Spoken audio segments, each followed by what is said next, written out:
Hello and welcome to I Know Dino. I'm Garrett. And I'm Sabrina. And today, in our 317th episode, we have a brand new dinosaur, which is amazing, but is also being very controversial. So we're going to talk a lot about that. And we also have some lighter news from around dinosaur entertainment and things like that. Mm-hmm. And news of the dinosaur community coming together. We also have Dinosaur of the Day, Proto-Hadros.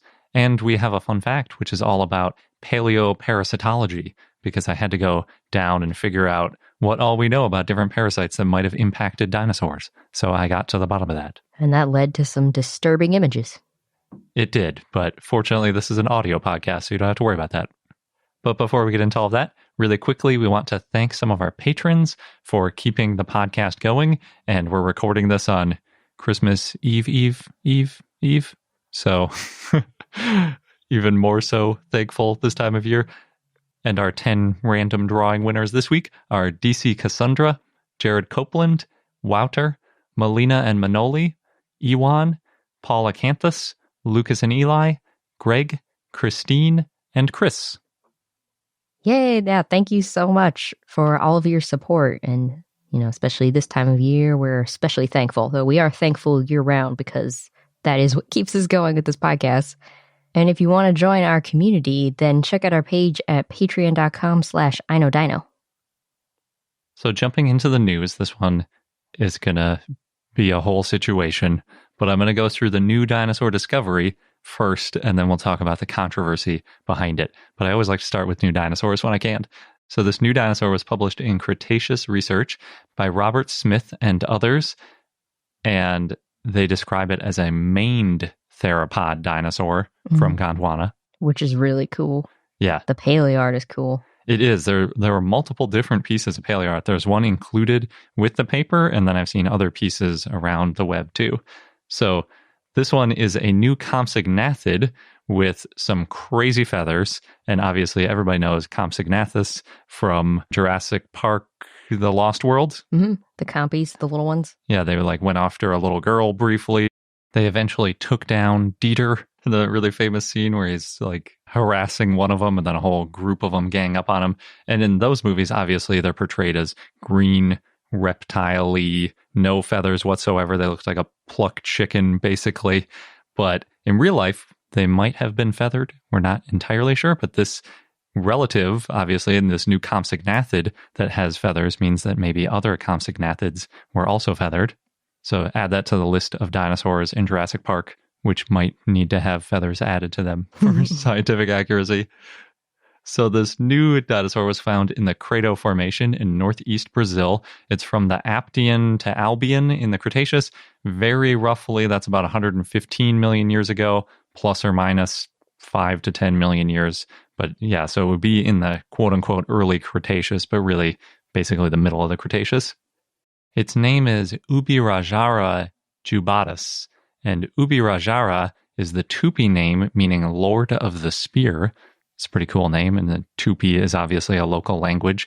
And when I say Ubirajara, I'm using the Portuguesized version of the word, because I don't know how to speak Tupi, and I couldn't find any pronunciation guide on that. But there is a city named Ubirajara in southeast Brazil, pretty far away from where this dinosaur is found, actually. But since that's how they pronounce it, and it's from the same country, that's just what I'm going with. And then jubatus is Latin for maned or crested. So it's like the crested Lord of the Spear, if you want to combine the two names. I think it's a pretty cool name. Or maned, since it's described as this maned theropod. Yeah, exactly. Does the sphere have anything to do with the art of the stuff coming out of its shoulders? I don't know. I think so, because it has these crazy long feathers. But I'll get to that one second, because I want to talk about what it is first. I think it's pretty cool that they found something like this in South America. It's a slab and counter slab, which is the kind of thing we often see in Asia, a little bit in Europe with Archaeopteryx lithographica, where it's sort of smashed down into two dimensions. And then when you crack it open and you peel the fossil apart like a pressed leaf or something, you've got half of the dinosaur on one side and half on the other. And in this case, too, as in many cases, some of the bones are stuck in one side of the slab and some are stuck in the counter slab, as they call it. And I don't know even which one you consider the counter slab. In this case, probably the one with less bones, I guess. But It's really cool. It's partially articulated, but it is pretty incomplete, unfortunately. So it's not as good as some of those Archaeopteryx or Microraptor finds that we're used to seeing. But it's got enough to show us feathers. It does. It also has all of the back vertebrae, some of the neck and sacral vertebrae, some ribs, gastralia, shoulder, forelimb, and most of the hand. So really we're missing the leg, missing the tail, missing the skull, and then missing the hips, I would say.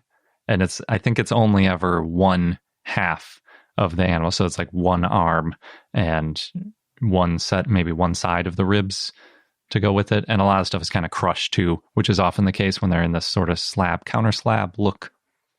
They also found some good soft tissue stuff. In addition to the feathers, there's integument, claw sheaths, and a bunch of adipocere. And adipocere is also known as corpse wax. It's sort of well known. It's basically like partially decomposed soft tissue, in this case, dinosaur soft tissue. Huh. Yeah. It's just like something has partially, like bacteria and stuff has partially digested it and turned it into this sort of waxy, amorphous blob. I'd never heard of that before. Yeah, it's a thing. It happens. Yeah. I think it might have to do with soap in some cases. It's a whole weird thing. But unfortunately, they thought there might be some gut contents in the middle of it. But when they did their scans of it, like x-ray scans and stuff, they couldn't find any. They just found sort of this generic adipocere stuff. The bacteria got to it. Yeah, exactly. Or maybe the guts might not have even been preserved at all. That's too bad. From their skeletal, again, I'm basing this on just a skeletal drawing because I didn't specifically say the size of it, but I always like to share the rough size estimates. They have it at about 40 centimeters or a little bit over a foot tall and about 1.3 meters or about 4 feet long, which puts it about the same size as Compsognathus, maybe a little bit bigger. Probably would have weighed roughly 10 pounds, but this might have been a juvenile. It's not entirely clear. They said that they think it might be a juvenile, so maybe it would have gotten a little bit bigger. We don't know. It's also about 30 to 40 million years younger than Compsognathus, for the record. So anything about this could be the same as Compsognathus, or it could be quite a bit different. It's also found pretty far away from where Compsognathus is originally found. Although the fossil is now stored a lot closer to where Compsognathus was originally found. But that's part of the controversy. So I'll wait for that. Okay. But for the record, it is at the State Museum of Natural History, Karlsruhe in Germany, not anywhere in Brazil. Like you said, yes, there are some really unusual feathers on it. They call them BMFIs, which stands for Broad Monofilamentous Integuments. What does that mean? Basically, like the monofilamentous integument thing is one of those feathers that looks more or less like a hair. It's more hair-like than it is like a feather with the veins and filaments sort of branching off of it. Oh, okay. These are the ones that are depicted coming out of its shoulders. Yes. So, yeah. And they're broad because it's weird because they're broad, but they're a monofilament, which isn't something, usually if it's broad, that's because it's branched off and there's a bunch of stuff sticking off of the sides of it. But in this case, it's just a monofilament. It's like a huge coarse hair that's sort of flattened is maybe the closest analog to it. It's not really anything like feathers we see. And that makes this dinosaur incredibly important for a couple of reasons.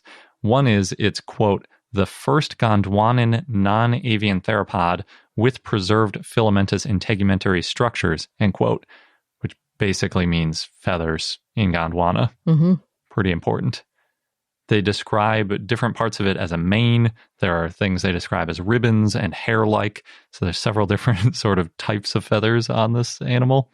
Yeah, it's interesting to think of it as ribbons. Dinosaurs and ribbons. Yeah, I think I was looking at some of the modern analogs to this dinosaur, and I think ribbons are a pretty good description in that if you're imagining like ribbon dancing, that gymnastics sort of thing where you have the stick with the long ribbon on it, that kind of ribbon is how I would think of it. Not like a ribbon that's fixed in place. It's more like a free-flowing sort of thing. And long. Yes. They are about 4 by 150 millimeters roughly, which makes them about 1/8 of an inch wide and about half a foot long. So yeah, really narrowed, really long in a lot. I mean, it's just crazy. A 6-inch long feather, which is just one single filament, and it's only a few millimeters wide. That's a really weird look. I wonder if they used it like how cats have whiskers. So they think it was probably a display structure. Okay. But I guess maybe they could. I don't know. Right. That wasn't in any of the stuff that I read about it. But it's fun to think about. Or maybe to make them look larger or something. Yeah, actually, now that you mention it, one of the things with Ubirajara is it has a sort of kiwi-looking vibe to it from some of the paleo art when I look at it, because it's got really small arms and it's all fluffy and it's got long legs. So it kind of reminds me a little bit of a kiwi. And kiwis do have that. They have some really simple feathers which essentially function like a whisker. I think they're on like the end of its nose or maybe by its eyes. I can't remember exactly where they are. But yeah, so feathers can evolve to be similar to whiskers. And especially if there's something that wants to like dig, or, you know, they're like a cat and they need to squeeze through narrow openings or something. I would guess they're probably not flying much if they have whiskers, but who knows? Yeah, everything seems to exist that you can imagine. So yeah, I don't think that was the case with these really long feathers though. Part of the reason that I think they might not be whisker analogs is that they stick out in sort of a pair, and one of them's longer than the other one. They think that one of them probably stuck more up out of its body and one of them might have stuck more out to the side. So it would have been significantly taller and wider than the animal. Usually whiskers are like the same width of the animal, but these are so long that they would have really stuck out quite a bit farther. So it seems more like a display structure kind of thing. If they are display structures, it would be really weird that a juvenile would have such elaborate display structures, because we always talk about, say, with ceratopsians or hadrosaurs with a big head crest or anything like that, that usually we assume the adults had these big display structures, and when they were juveniles, they didn't have much because they're not trying to impress anybody. They're just trying to grow up and survive. They're not interested in finding a mate. Right. Unless it's intraspecies recognition or something. Yeah, that's a really good point. And interestingly, there is a case, there's this dinosaur Wulong we talked about a year or two ago, which I said looked kind of like the resplendent quetzal, which is this bird that has these really long feathers, sort of similar to this, I guess, but they come out of the tail. It's just like crazy long feathers. They look ridiculous when you see them. But yeah, so there's Wulong that has that just like the resplendent quetzal. But with Wulong, they also thought it was a juvenile. So maybe with dinosaurs, they got these features that were used for sexual display, but they also used them for species recognition, or they just, for whatever reason, maybe feathers are easy enough to grow when they're young, and they just grow them when they're young. And I don't know. It's interesting, though, now that we have two different cases of people think it's a juvenile and it has these crazy display feathers. There could be multiple uses, too, and we just don't know yet. Yeah, that's true. From the paleo art, one of the pieces, the one that's not official with the paper, shows it as a lot fluffier, and especially it has a very fluffy tail. And I thought that looked adorable. That one's entirely covered with feathers, but the piece that's included with the paper has a significantly less fluffy tail. And I think the disparity there is we didn't find any of the tail, but what we did find was it's almost like hair. I keep wanting to call it hair, but really the short feather fluff on the neck was a lot shorter. And then as it went back onto its back, like getting nearer to the hips, that's where it started to get really long. And that's actually the part they describe as a mane. So it's sort of a weird thing to call a mane because it's like near the hips, which isn't what you think of with a mane. You think like around the neck usually. But the placement or the kind of way it sits on its back looks mane-ish. Yeah, just because it's a big fluffy thing, I guess. That's what manes are. So yeah, I guess one assumption could be that it was rising and then it stayed pretty thick all the way down the length of the tail. Or you could assume that it was more like a Spinosaurus or something where it had a big rise on its back, then it went down again when it got to the tail, and then it had a thin tail after that. It's really just 100% conjecture at this point. But in the fossil, you can see a lot of fur-like feathers along its back. They're pretty well preserved there. That's fun. Yeah. And there's also a little bit, I think, on the arms, or I should say forelimbs, and also on the neck.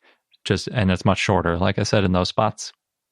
Based on some of the other details with the skin, because there's a little bit sort of preserved, they think they can see individual follicles. And the structure of these follicles might indicate that Ubirajara could raise or lower the follicles at will, sort of like puffing up, or, you know, sort of like we do when we get goosebumps and raise the follicles. Raise the hackles. Yeah. That just makes me think of birds of prey when they kind of raise that up and how scary that might look. Yeah. I mean, it'd be very useful to be able to basically inflate like a pufferfish or something to look bigger, more intimidating. Show anger. Yeah, or with dinosaurs when they're doing mating displays today, right? They puff up different feathers like a peacock, or do all sorts, sometimes different sides of the feathers are different colors, and they can show off different things by moving them around a little bit. That's true. And you think about some birds today have some crazy long feathers too that sort of dangle. Yeah, like that quetzal. Since the forearm is preserved, we can tell that it had short arms with small three-fingered hands, which is pretty interesting, showing that these feathers probably had nothing to do with flight, because it did not have anything close to a wing.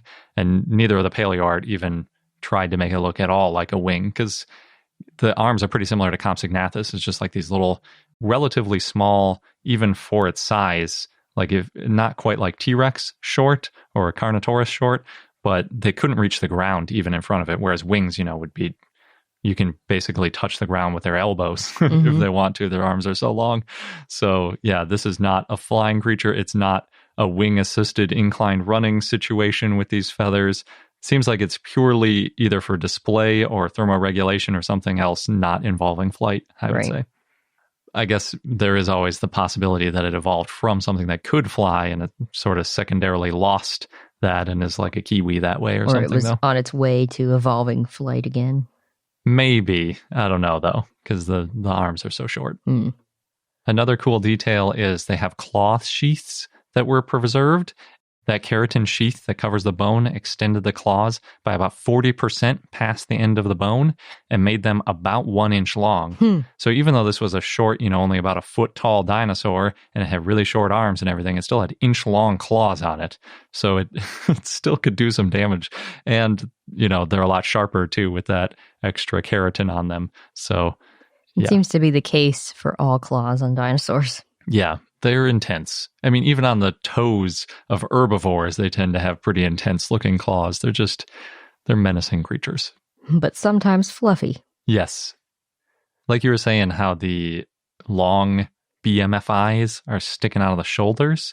That is how both of the pieces of paleo art have it, literally sticking out of the back, like they're in the back skin. But the authors do say, quote, "It is also conceivable that the BMFIs have become displaced from a position on the forelimb," end quote. I think that's pretty important. Actually, when you look at the slab and counterslab, the BMFIs aren't really near anything. They're sort of coming out of that corpse wax blob. They're not really near the forelimb or the back.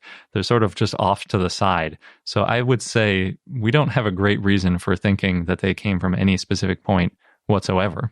So the ribbons could have been other parts of the body. Yeah. And I actually think, as someone pointed out on the dinosaur mailing list, that it might be more likely that these feathers actually were on the arms instead of on just the shoulders, partly because compsognathid forelimbs were generally small and presumably unimportant. So it's not like having these long feathers on the forelimbs is going to really reduce their ability to use their forelimbs in a way that's super important to them, because it seems like they're mostly using their mouths, sort of like T-Rex. If T-Rex had big display structures on its arms, you know, what does it matter? It's not using them for much else anyway. So I think that is a good argument for it. In addition, they do compare this dinosaur. They say it's superficially similar to the male standard wing bird of paradise. And just like how with Wulong, there's that resplendent quetzal that has almost the exact same feathers, the feathers on the standard wing bird of paradise are really, really similar to Ubirajara. Basically, it's these pairs of feathers, just like we think Ubirajara had. They're on both of its shoulders when its wings are folded. And when it does a mating display, since they're on its wings, it can fold them in different ways and it can make them bounce all over the place, just like ribbons, basically, in that same sort of way. They can like fling them all over the place. Do its own ribbon dance. Yeah, it's really cool. So I want to mention a little bit more about the standard winged bird of paradise because it's pretty cool. So technically, the feathers on it, the really long feathers that it uses for these display dances, are on its wrist because birds, again, their whole arm is their wing, but their wrist is basically in the middle. So their hand is really long too. And then the top of their arm is actually shortened relative to their hand. So halfway down their wing is their wrist, and that's where these really long feathers stick out. So what they can do is they can kind of like, if you put your hands at your sides so that your like wrists are touching your armpits, and then like do jazz hands. That's kind of what they do. And then at the same time, since they have these feathers sticking out of their wrists, those point up above its head because they have their wrists basically at the base of their neck. And then they can like jiggle their wrists while moving their fingers. And then it's pretty fancy move. I like your demonstration. This could be a fun new dinosaur dance. I mean, it already is a new dinosaur dance. I mean, well, if people were mimicking dinosaurs. That's true, yeah. It's pretty cool. I think it's a pretty good argument for why Ubirajara might have had these feathers on its wrist and not just on its back. It's kind of weird, though, because since Ubirajara has such short arms and they're basically below it, it wouldn't have been able to get the feathers maybe up so high, but maybe it would have just stuck them out to the sides or, you know, up from beneath its body or something. I don't know. Who knows what the other Ubirajara thought was impressive in terms of these feather dances, but I think that's probably the best guess. And interestingly, too, if these do happen to be a sexual display structure, it might indicate that this individual was a male. It's unclear because we only have the one, but if we can find some more, then maybe the males have the feathers and the females don't. Yeah, but that's going to be really hard to tell, even if you have multiple. Yeah, because then people might argue it's just a different species. It's hard. One other reason this fossil is really important is it's, quote, the first non-Maniraptoran possessing elaborate integumentary structures that were most likely used for display, end quote. In other words, compsognathids usually aren't considered Maniraptorans, and that's the group that broadly evolved into birds, although sometimes they are placed in there. Their placement is a little bit uncertain, but this does show that even if they are Maniraptorans, they're not like derived Maniraptorans. So that would show you that this whole display feather structure thing that was going on in theropods was in a broader group than we previously knew. So it's like, it's not only expanding the location where dinosaurs had these impressive feathers to Gondwana, which we didn't have before, it's also expanding within the family tree of how many dinosaurs had feathers. The feathers are spreading. Yeah. It's not surprising because we know that pterosaurs had proto-feathers too. So if proto-feathers are on pterosaurs, then every dinosaur should have a gene that would produce it, because we kind of assume the common ancestor might have it at that point. And these are pretty simple proto-feathers. They're very large, but they're not complex structures with all the... They're monofilaments. Yeah, exactly. BMFIs. So, yeah. Pretty cool. Unfortunately, though, there's a lot of controversy about Ubirajara. The first obvious thing is that none of the authors listed on the paper list a Brazilian affiliation. So they don't work at Brazilian museums or universities, basically. Yeah, I think that's always the case. But basically, whenever you write a paper, you have to, there's like a little, either like a number or a letter for a footnote for every author on the paper, and then it'll say which place they're affiliated with. And I don't know if necessarily they have to work at it or how they select it, but it was basically the UK, Germany, and Mexico were the only places listed. So nowhere in Brazil, which obviously is a little bit of a bummer since it's a Brazilian find. Now, the big contentious thing is whether or not this fossil was exported illegally, and then what should be done about it. And this is a developing story, too. So what we're talking about is current as of this recording. There is probably going to be more stuff later. Yeah, it's like nonstop new people saying new bits of information about this. So we might have an update. But in the paper itself, the authors claim that they got permission in 1995 to export the fossils. but others claim that they didn't get the right permission or that holotypes can never be exported, so it doesn't matter what type of permission that they got. From Brazil, specifically. Yes.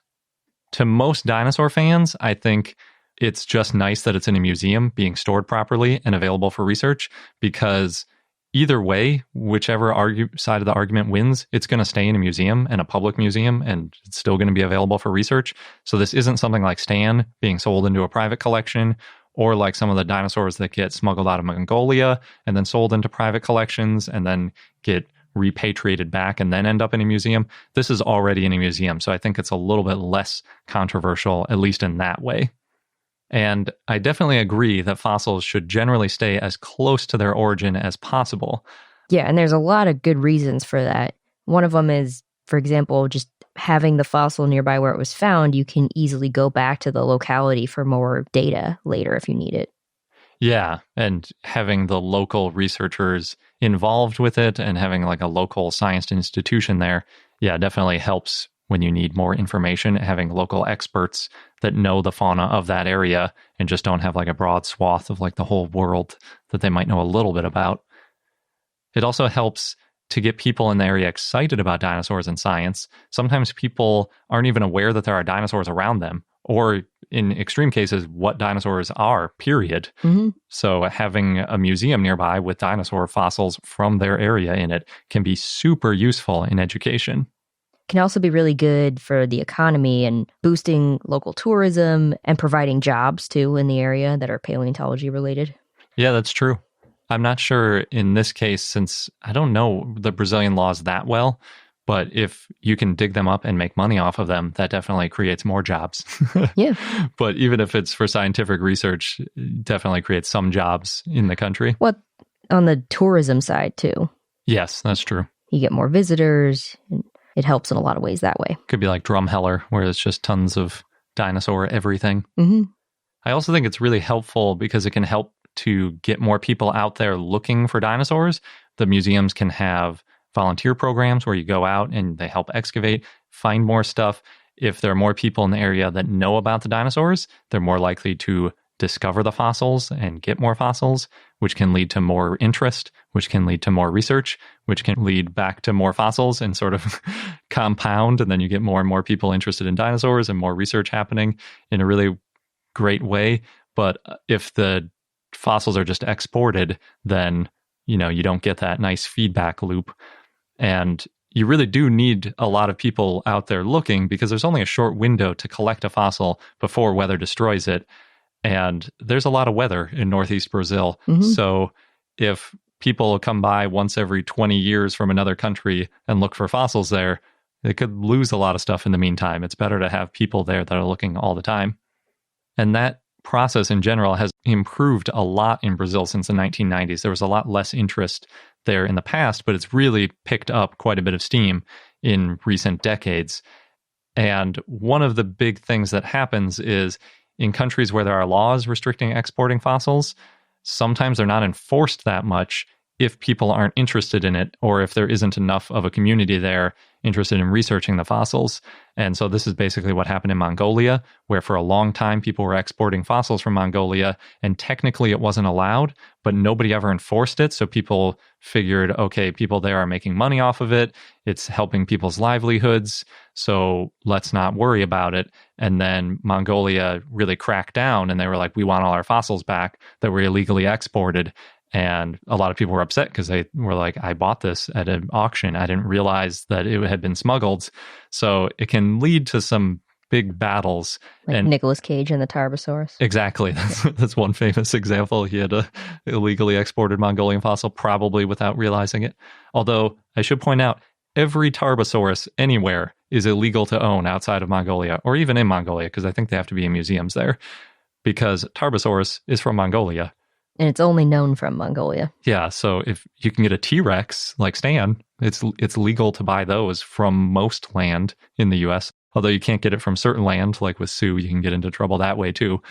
But in general, Tarbosaurus, you're not allowed to own it, so don't even try. Get a replica. On the ethical side of things, I think it's obviously a bad look when countries remove important things from other countries, especially when the origin country has indicated they want to keep the fossils. And in Brazil, collecting and exporting fossils has required permits since 1942, if not earlier. So by 1995, it was definitely the case that they needed a permit in order to export this. But again, the authors did get permission to export the fossils, they think. But according to the Brazilian people who want the fossil to be repatriated, they're saying that an individual in this office who would have been the one to give permission to export it didn't have the authority to do it because it was illegal to export holotype material. And some people are saying you can't permanently export anything. It always has to be on a loan.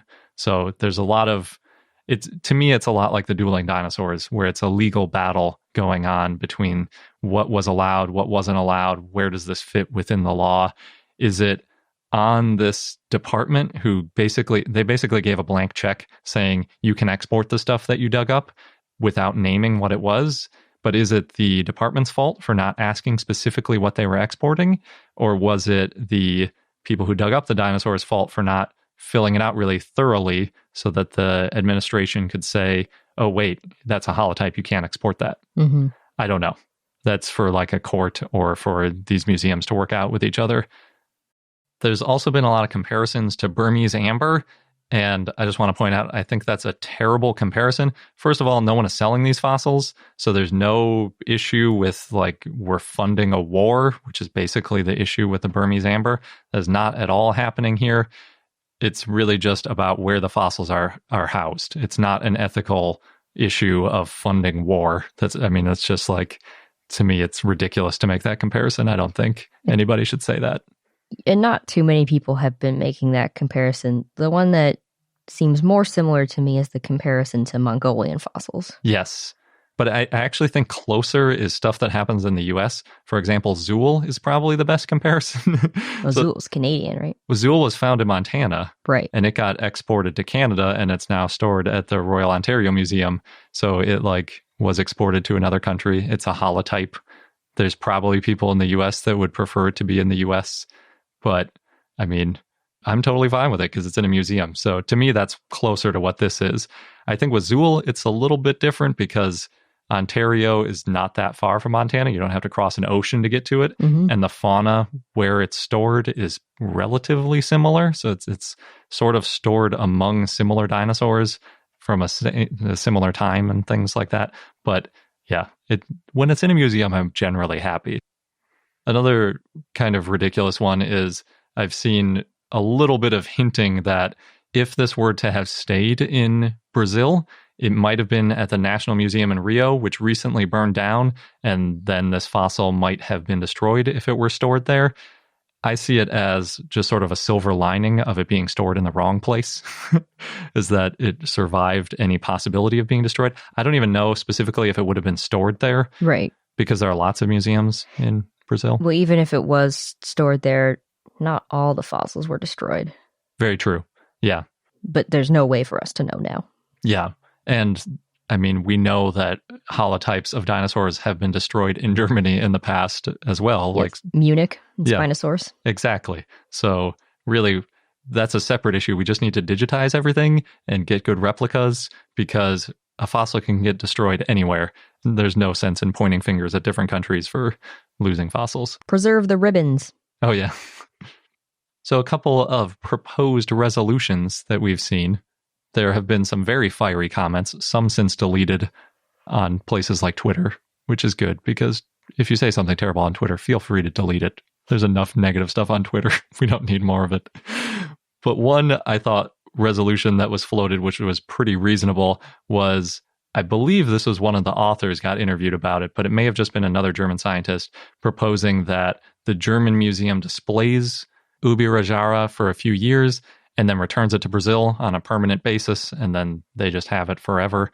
I kind of like that because it takes a lot of work to prepare these fossils and to write the paper about it, so I can understand the argument that they would want to have it for a brief period of time if there's something else they're working on with it. I think from now on, definitely every paper that comes out about this has to have a Brazilian researcher on it because there is a law that basically says you're never allowed to do paleontology in Brazil without working with local paleontologists. Mm-hmm. So I don't know how they missed that. I don't know why there isn't at least one Brazilian paleontologist on this paper. But yeah, going forward, there definitely needs to be. Maybe because they had it exported in 1995, so much time has passed, people forgot. Yeah, my guess is it was just sort of either they overlooked it and didn't know it was a rule, or they just figured it was too much of a burden to find somebody there, and they figured they had the expertise on this type of dinosaur, so they didn't see the value in it. But it's the rule, so just follow the rule. I think you need to include these Brazilian scientists for sure. Another option that's been floated is that they should retract the paper completely and basically either have Brazilian researchers redo it or bring it back to Brazil and then start from scratch. I don't really like that idea. The whole idea of science is that you have different people giving their perspectives on things and, moving forward. And it's pretty rare to retract a paper. Yeah, and retracting it because the wrong person published it, there's more to publish on this, right? Like, if you give it back to a Brazilian research institution, they can publish other stuff on it. I think the name is pretty good, right? It was meant to honor its Brazilian heritage, so I don't see an issue with that. That would be one potential advantage to retracting the paper is you could rename it. Apparently the paper's been suspended, but not retracted. I don't really know what that means. Maybe it's temporary until things get worked out. Yeah, it sounds like they're waiting for the researchers and the Brazilian government to figure their stuff out, and then I don't know, maybe they'll add more authors to the paper. That would be good. You could have some Brazilian researchers get involved with it, make some edits, and then re-release it. I don't think it's technically been printed yet. We're still in this weird world where things have to be printed to be official, even though it's been published online. The publication print date hasn't happened yet, so people are a little bit confused whether or not the name has officially taken effect yet. Mm-hmm. So it's sort of up in the air in a lot of ways. I give it a few more years. Yeah. It's a really cool find. I'm glad that it's going to stay in a museum somewhere because nobody's potentially taking it into a private collection. That's not at issue here. So I see it as an awesome find. I'm pretty sure it's going to end up back in Brazil sooner or later. So for people who want that to happen, that's good news too. Mm-hmm. And yeah, we already learned a lot about it. So it's all good. I think it'll work out. I think just take some time. Yeah. Tempers are flaring, but I think we'll be back to people working together nicely soon, hopefully. Speaking of people working together nicely, I got a couple holiday-related stories. So the first one, there was this really fun story about a dinosaur menorah that's on sale. It's specifically this gold lunging T-Rex, and it's got the 9 candle holders on its back. And there's this man, Benjamin Packard, who's from Oakland, California. He's been making and selling these menorahs for a few years. And it started one day he saw one on sale on Etsy, but that one was too expensive. So his sister made one herself. She used glue and gold spray and painted one of her kids' dinosaur toys. And Benjamin was looking for a hobby at the time, so he bought some plastic dinosaur toys and made his own menorahs like his sister's. And apparently they sold really well online. In his first year, he sold between 50 and 100. So the next year, he ordered more dinosaurs and created them in his parents' garage. He sold 300. And then the year after he had so many orders, he had to hire someone to help him make these menorahs. And he worked with the original seller to improve his design. At one point, he used 9mm bullet casings to hold the candles. Interesting. Mm-hmm. So after about 3 years, he's getting 1,000 orders each season. So he ended up outsourcing to China. And he's got 2 young kids now. He said after he sells all the menorahs that he had made in China, he'll probably stop selling them so he could spend time with his family during Hanukkah. That makes sense. Yeah. And then he'll have like a couple in the attic, and one day the kids will find it and he can tell them the story. In Glasgow, Virginia, the town had a lighting of the dinosaur event to celebrate their dinosaur coming back after renovation. So their dinosaur is a sauropod. It's now the town's mascot, but decades ago it started off as a Halloween prank by local artist Mark Klein. And this year for the lighting of the dinosaur event, they had the dinosaur wrapped in lights, and it's got a red ornament bulb on the end of its snout, so I guess it looks kind of Rudolph-y. Rudolph, a sauropod. That's an interesting combination. Yeah, why not? You're on all fours. You can't put a sauropod on a roof. That is too heavy. True. But if the sauropod could fly like Rudolph, then maybe it could just hover over the roof. I suppose. I think Santa would ride its back, not be pulled behind it. Sauropod's bigger than his sleigh, I feel like. How would it hold the toys? You'd have like Dinotopia style. You'd have like a platform on its back, is what I'm imagining. Yeah. That could be a fun story. So many things coming out of this episode. We got a new dinosaur dance, new dinosaur story ideas. In Scotland, near Stirling, Blair Drummond Safari Park has a new World of Dinosaur exhibit. They've got 24 life-size animatronic dinosaurs. You can buy tickets online. And the park's open until 5 p.m. every day, and then till 7 p.m. on Fridays and Saturdays this month. So if you're in Scotland and you're looking for a dinosaur activity to do outside, there you go. Get some news about the dinosaur animatronics for Universal's upcoming Beijing theme park, which I didn't know was happening. It's going to be a Jurassic World attraction. Nice. And based on some of the scenes photos, there's a T-Rex, Ankylosaurus, and then Indominus Rex. And it's going to be a resort and theme park opening May of 2021. The description for Jurassic World at the park reads, quote, "Welcome to Jurassic World Isla Nublar. It is inspired by the blockbuster film Jurassic World. Gear up to meet face-to-face with the gigantic and frightening dinosaurs and experience an epic adventure back to 65 million years ago."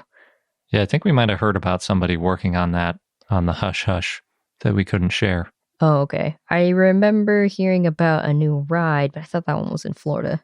Didn't know about the one in Beijing. Yeah.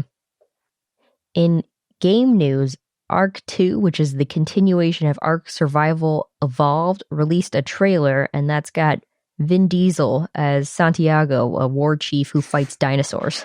Yeah, it's exactly what it sounds like, which is weird and crazy. Yep. Also just weird to see Vin Diesel in this environment. More so than fighting dinosaurs, he's fighting weird hominid monster creature people. Yes. Well, he's fighting everything. Yeah. And then he ends up in some high-tech area. Yeah. So basically what Ark Survival Evolved would look like if you combine Vin Diesel. It's pretty much exactly what you would expect. Yes. And there's a lot of fans joking this is the next Fast and Furious, but with dinosaurs.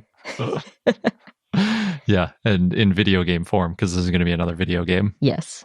Although apparently Studio Wildcard's also releasing a short animated series about the character Helena, and then it's going to feature Vin Diesel and a lot of other famous people. Yeah, they're really ramping up the spin-offs, that Ark. Yeah. So there's no release date yet for Ark II, but some animals have already been confirmed to appear in it, and that includes T-Rex, Brontosaurus, and then pterosaurs and prehistoric birds. Yeah, you gotta have the dodo. That's a mainstay of the original Ark. It's basically the only thing you can hunt for a while before you have any weapons. And they're talking about some flying ones, too. Oh, yeah. Yeah, I'm kind of surprised they're making Ark 2. I feel like they still haven't finished the first Ark. It's still got some pretty major bugs, but maybe they'll do better. But this way they can get Vin Diesel. True. So, you know.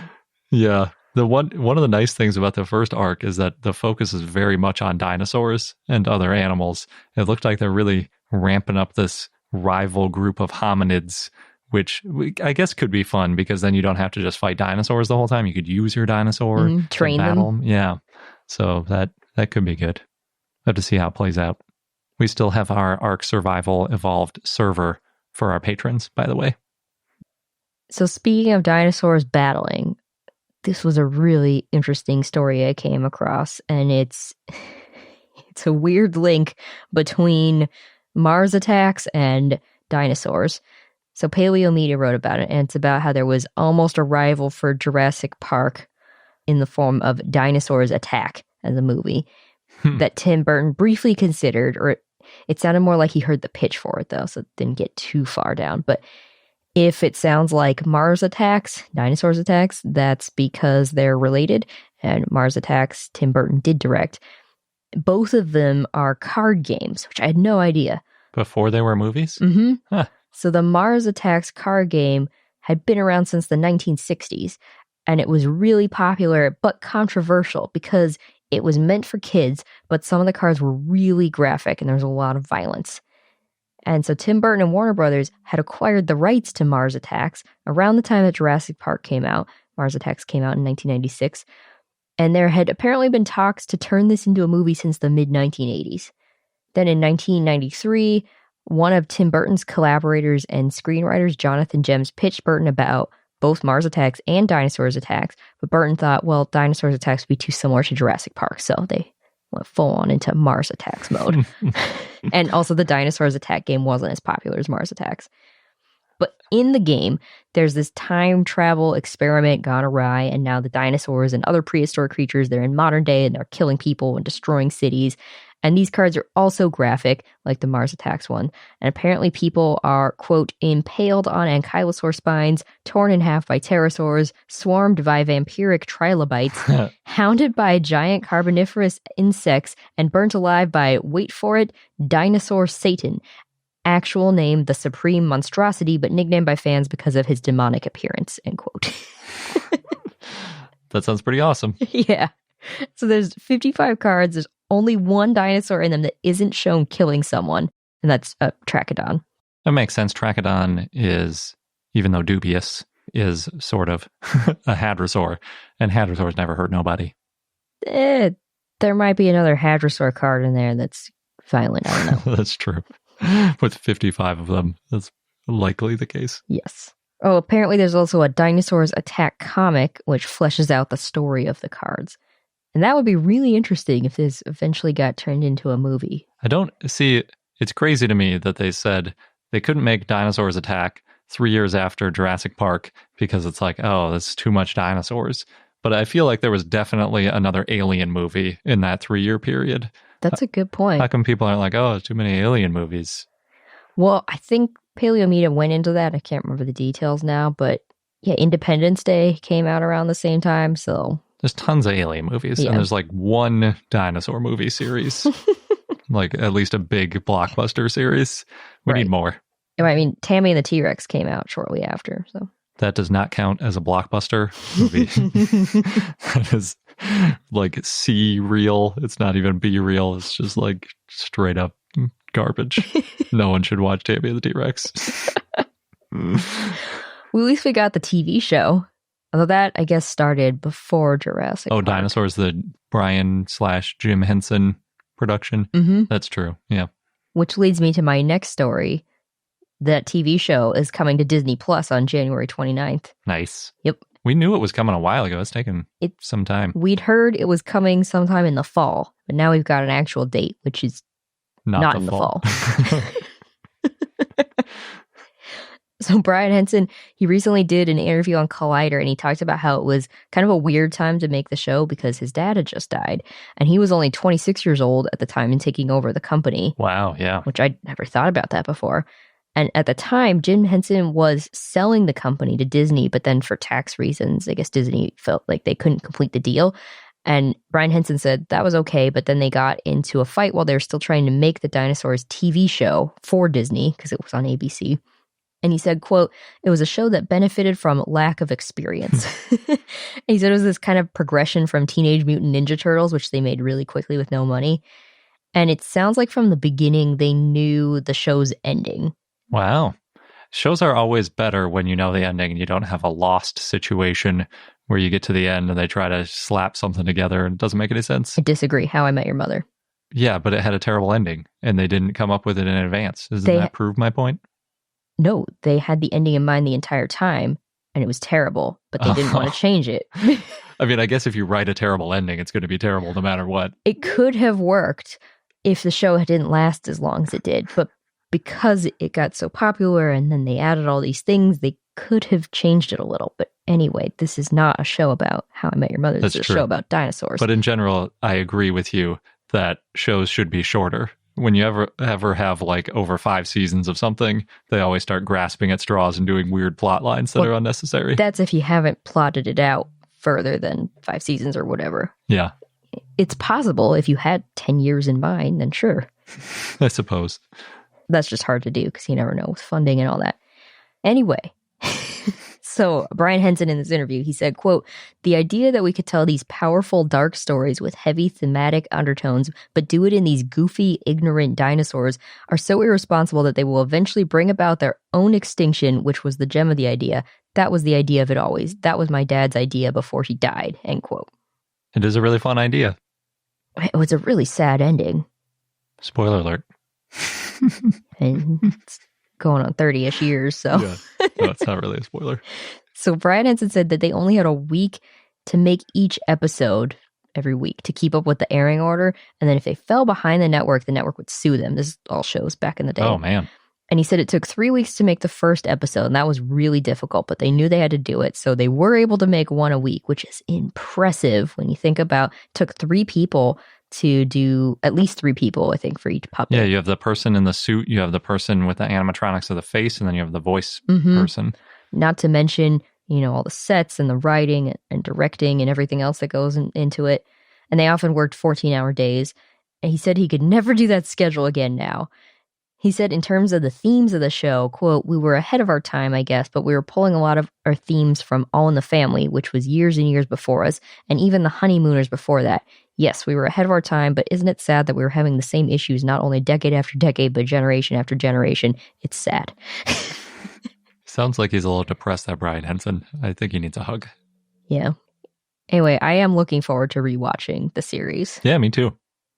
Yeah, I wonder if they'll remaster it or anything to make it, because I have some old version of it. I don't know if it's from DVD or VHS or what, but it's pretty hard to watch on modern TVs. I want to see the details of the puppets. Me too.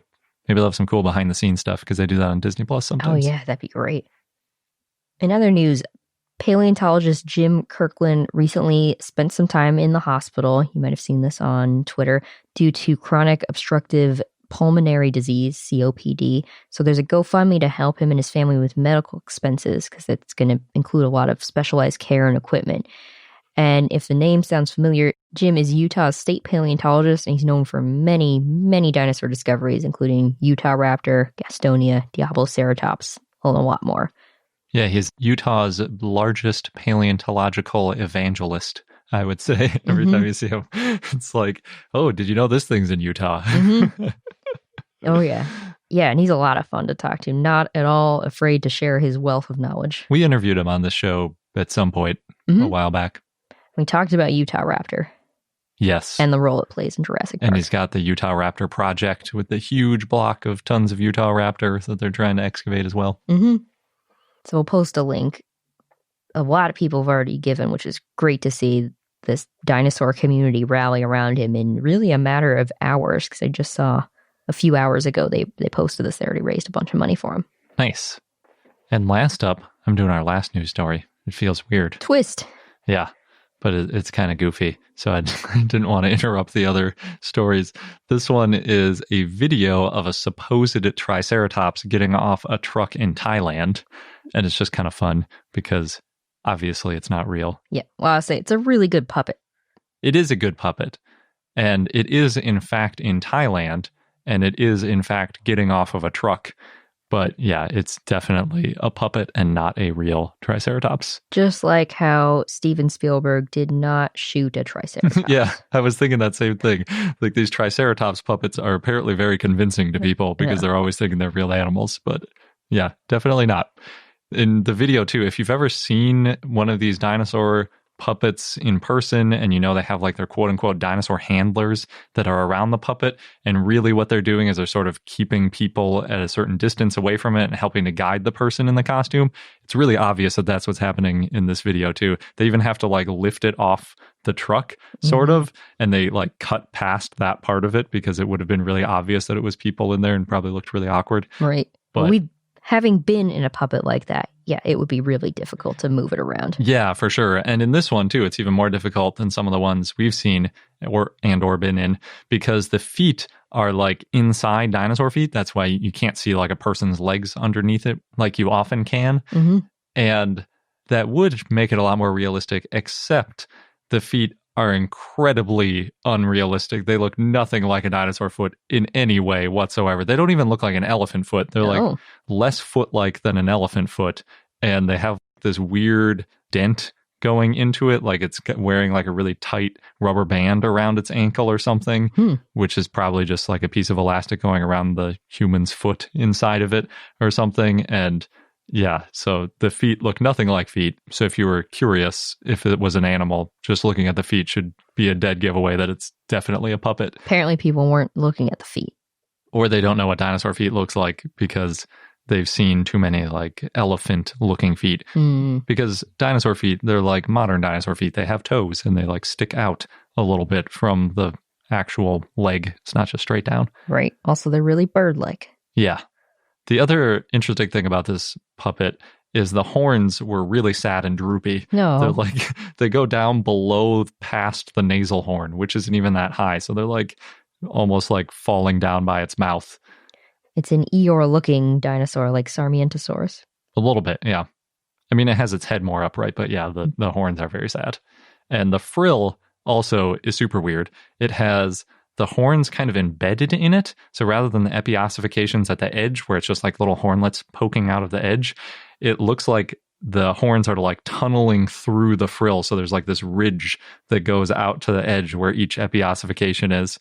So that's well, okay, but based on how weird dinosaurs are and the wide variety, like maybe someday we'll find a dinosaur that had something like that. Maybe, but it's just not really how these epiossifications grow in any, at least in any of the dozens of ceratopsians we found so far.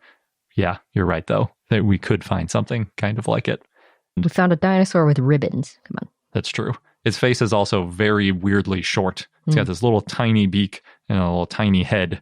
Really threw me out. I saw the thing and I was like, what is this even supposed to be? And then I saw the fake news title under it, like Triceratops found in Thailand. And I was like, this is supposed to be a Triceratops? Looks nothing like a Triceratops. And it looks nothing like it's an actual dinosaur. But yeah, it was kind of cool. I think it might have been one of those two-person puppets, like a horse costume where there's a person in the back doing the back legs. Well, yeah, quadrupedal puppets are hard to navigate. Yeah. I watched pretty closely to see, because the other main way to do it is you have the front leg control the back leg, so they kind of like mimic each other. Maybe you have like the front left or your left leg control the back right leg, so it's a little bit more natural if you could pull that off. But they looked more independent than that. So I think there was some poor guy in the back of it trying to keep up without being able to see much about where he was going.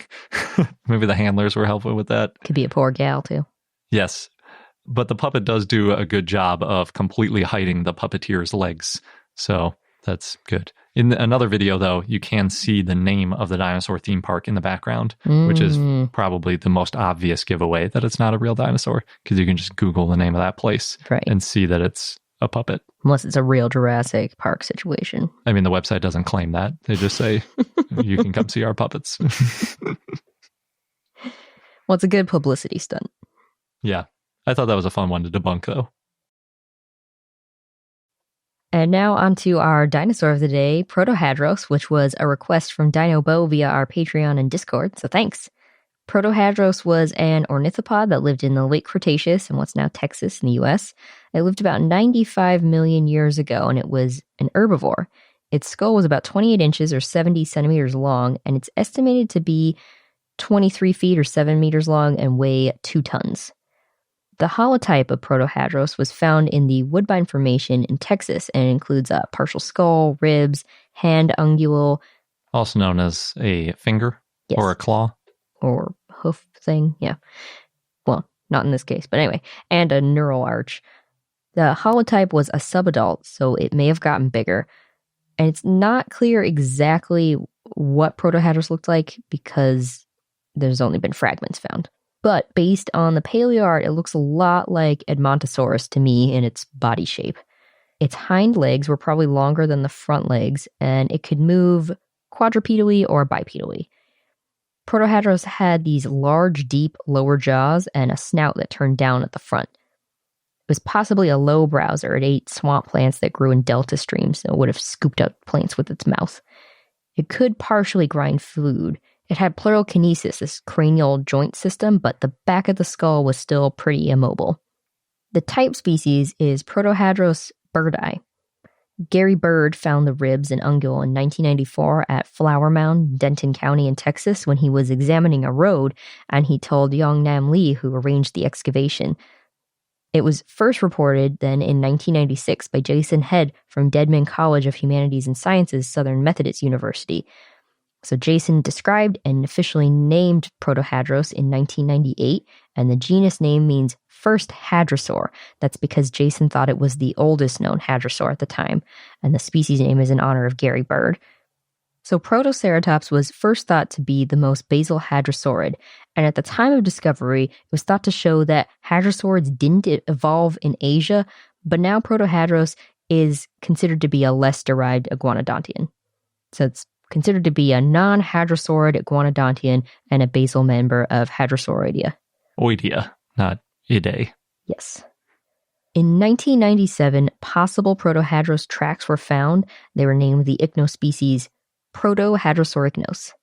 Proto-Hadros lived in a wooded marsh, and more fossils from smaller individuals, possibly juveniles or subadults, have been found at the Arlington Archosaur site near Dallas-Fort Worth, Texas.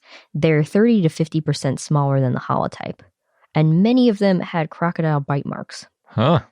That's intense. Mm-hmm. You can see a reconstruction of the skull of Proto-Hadros at the Perot Museum in Dallas, Texas. And our fun fact of the day is that coprolites or coprolites have preserved parasites on multiple occasions and multiple types of parasites. And this is true for dinosaurs as well. I never thought about that before, but that shouldn't surprise me. Yeah, it's pretty cool. It makes sense because obviously small things are easier to preserve, or at least easier to spot in a coprolite because you're scanning something that can have a lot of different interesting stuff in it. We talked a little bit about a parasite that was found in bone recently, in a sauropod bone. But yeah, coprolites also make sense.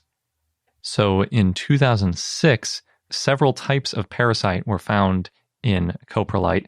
They're from the Bernissart iguanodon shaft in Belgium. Hopefully I pronounced Bernissart right. I don't really know. It's an area of a coal mine, and the first iguanodon was excavated there in 1878. Since then, over 30 iguanodon skeletons have been recovered. Many of them are articulated and nearly complete. Yep, which is pretty cool. And iguanodon's one of the first 3 original dinosaurs. Yeah, so this is one of the ones we knew a lot about pretty early on, because 1878, the Bone Wars had already started, so we're starting to get a lot of stuff from North America. But yeah, 30 skeletons is amazing and obviously really helpful for learning about an individual species, because you're not just working off one individual at that point. So which dinosaur, if I asked you, Sabrina, do you think would have produced this coprolite? With the parasites? Mm-hmm. Probably a carnivorous one. Just thinking in general, if you're eating meat, you're more likely to get some kind of parasite. Oh, interesting. Oh, but that makes me think I'm on the wrong track. Well, you're actually on the right track. I thought the reason you were going to say is because carnivore coprolites preserve more often because they have calcium from the bone they eat in their diet, whereas the herbivores just kind of plop out a mushy compost-like thing that tends to decompose more. Well, also a good reason. We can add that to my list. Okay, good. So you're right. They know that it was almost certainly a carnivore, or at least an omnivore, because it contained, quote, fragments of bones and striated muscles, end quote. So herbivores don't eat muscle most of the time. And they think it was probably a small to medium-sized carnivore based on the size of it. It wasn't big enough to be a huge predator. They think it was most likely a megalosaurus, and that dinosaur has been found in the Bernissart iguanodon shaft, so that makes sense. The second of the 3 original dinosaurs. Yeah, exactly. This is one of those important early sites. One other contender is a crocodilian. Those are also known to be in that shaft, but the coprolite in question doesn't have any fish scales or large bone fragments, which are both things you would expect from a crocodilian. All the crocodilians there were aquatic, so most crocodiles, period, everywhere, eat a lot of fish. So not a single fish scale in there. It's pretty good evidence it probably wasn't a crocodile. So yeah, the best guess. It's not going to be an iguanodon, most likely, unless it was on a real meat kick, I guess. And that would be pretty hard for them to hunt. So probably not. As far as the parasites go, with the Paleo Parasitology, they found something that looks very similar to modern entamoeba, I think is how it's pronounced.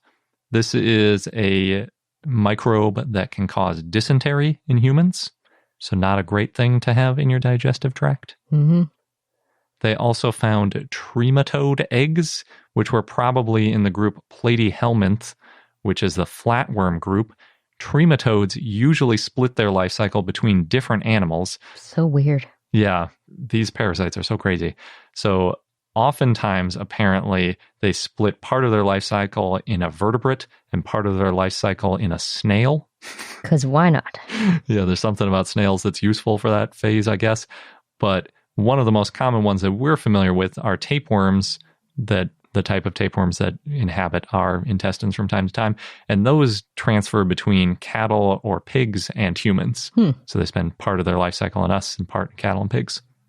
So those are the first two. There's also a third type of parasite that they found in the coprolite, and that is nematode eggs. And nematodes are also known as roundworms. They're very small animals. They're not a bacteria or anything else. They're technically animals. They aren't even all parasites. Some of them actually consume fecal matter. So I was thinking maybe in this case, that could be what's happening. They might be basically the equivalent of a tiny worm dung beetle. Wait, so that's what a nematode is? Because all these years, when I think of nematodes, I think of the animated series Doug. There's a nematode in there? There's some Is that episodes, their mascot or something? It's not the mascot. I think he's always searching for some nematodes, but they depict them as these large creatures. That might have been in his imagination. I can't remember the details anymore. Yeah, nematodes, they come in a large variety of sizes. They cover basically the entire Earth. They're in saltwater, freshwater, they're on land, they go deep underground, they're in arid deserts, they're apparently in very high densities in the tundra. There can be over 1 million individuals per square meter of dirt. I saw this quote from a guy who's like a nematodologist, and he was saying if you removed all of the things from Earth that aren't nematodes and just like could look at, or if you just had vision that could only see nematodes, you'd just see this sort of like nematode covering on everything everywhere. So it's like a lot like bacteria. We're just kind of everywhere all the time. And yeah, not all of them are parasites, but the ones that are parasites, there are different versions that are parasites for plants and there are parasites for animals. Basically, every type of animal does have a nematode that can be a parasite of it. So it's like one of the most ubiquitous things ever. There were some quotes about 80% of life on Earth or animal life on Earth is nematodes. It's like this crazy abundant thing. Wow. That's all over the place. It is like bacteria. Yeah. So it shouldn't really be surprising that there was a nematode in this coprolite because there are nematodes everywhere. Unfortunately, though, they're notoriously difficult to tell apart without testing their DNA because they're just like these small, clear worms a lot of the time. But some of the parasitic species that live off animals are a little bit easier to identify because they can be a lot larger. This one is identified as being in the family Ascaridae, I think is how you say it. It's a type of intestinal parasite, not too surprising since it was found in coprolite. And Ascaris is one of the most common worms that affects people. Apparently over 1 billion people have this. And there's a closely related worm that also infects birds. So again, if it's in modern dinosaurs, it makes sense that it would be in ancient dinosaurs as well. It's really an intense worm. I'm not going to say anything more about it because it's in a lot of people and it's really gross. So I don't want to gross people out. But if you want to search for it, you can find all sorts of stuff about this. And images. Yeah. It's like in the tapeworm variety of things, I would say, except this is a roundworm, not a tapeworm. Although, like I said, there were tapeworms potentially in this dinosaur as well. So lots of parasites going on. I couldn't quite tell how many coprolites they were looking at. There was one throwaway line they had where they mentioned 280 coprolites. Ooh. And I don't know if they mean 280 pieces or that there were 280 total, or if they analyzed 280 individual coprolites in order to find these parasites. But yeah, potentially a lot of coprolites from this mine. And so maybe the parasites weren't all in the exact same spot. There are a couple really useful things about these parasites. They could be useful in identifying the coprolite maker because many parasites are species specific. Like I said, there's that tapeworm where it's in either cattle or pigs and humans, and it doesn't really go into a lot of other animals. So some of them are very specific. And so if you could find that exact same parasite in multiple coprolites, you could at least identify that all of those coprolites came from the same species, potentially. Or if you could associate one single coprolite with a skeleton and therefore know that it is the same individual that created that coprolite, and then you could tie them all together with a parasite, that could be super useful. Another thing, this one might be a little bit of a stretch, but it might be possible to identify mating seasons by using these parasites. So it turns out that some parasites reproduce at the same time as their hosts. Interesting. Yeah, they synchronize for some reason or another. It's beneficial for the parasites. And therefore, if you could find these types of parasites in the dinosaurs, you might be able to tell whether or not they were reproducing. That's pretty weird to think about. Yes. And I'm sure there are a bunch of other uses that I can't think of either. But yeah, Paleo Parasitology, I'm really excited about it now. And in case you're wondering, Paleo Parasitology should date through the entire Mesozoic because I found at least one case of a parasite that predates dinosaurs. There is a case of tapeworm eggs that were found in a 270 million year old shark coprolite, which is in the Permian and therefore before the Mesozoic and when dinosaurs evolved. And that also means that every dinosaur could have gotten tapeworms as well, assuming that they had evolved the right sort of features to go after that specific species. So there's some paleoparasitology. Poor dinosaurs and all the other animals living with parasites. Yeah, like humans. Yeah. And that wraps up this episode of I Know Dino. Thanks for listening. Don't forget to subscribe in your favorite podcast app so you don't miss out on any new episodes. And come join our growing community, patreon.com/iknowdino. Thanks again, and until next time.